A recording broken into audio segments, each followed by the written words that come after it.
দেখেন ইন্ডিয়া যেহেতু মুসলমানের উপরে নিষেধাজ্ঞা দিয়ে দিচ্ছেন যে গরু কোরবানি দেওয়া যাবে না, তবে হিন্দুস্তানের সরকার ভুলে গেছে যে মুসলমানের ধর্ম এরকম একটা ধর্ম কোনোদিন কোনো কিছুর উপরে আঘাত দেয় না। যেরকম যদি এখানে গরু দিয়ে কোরবানি যদি দিতে হয়, যদি এটার সমস্যা হয়, তাহলে আমাদের প্রিয় পশুকে কোরবান দেওয়ার জন্য বলছে। প্রিয় পশুটা এবার যেটি হোক, যেরকম ছাগল হইতে পারে, আর নইলে একটা বড় ধরনের রাধা হাঁস হইতে পারে।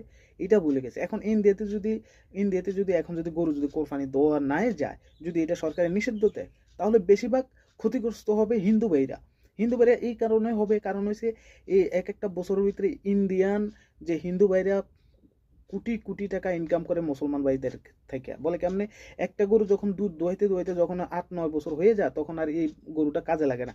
তারা তখন 1 বছর আবার খাওয়াইয়া এই তখন এই 20,000 টাকা গরু 1 লাখ টাকা পর্যন্ত বেচে আপনার মুসলমান ভাইদের কাছে। যেহেতু এখন মোদী সরকার যেহেতু এটারে একটা নিষেধাজ্ঞা দিয়ে দিছে, তবে এখন দেখতেছি হিন্দু ভাইরই এখন কান্নাপ্রত হয়ে গেছে। এখন লাখ লাখ টাকার ক্ষতিগ্রস্ত হয়ে যেতে আছে হিন্দু ভাইরা। আর এখন হিন্দুস্তানে এখন একবার মুসলমান ভাইদেরকে বলে দেব, বলতেছি, আপনারা গরু একবার কাটা বন্ধ করে দেন।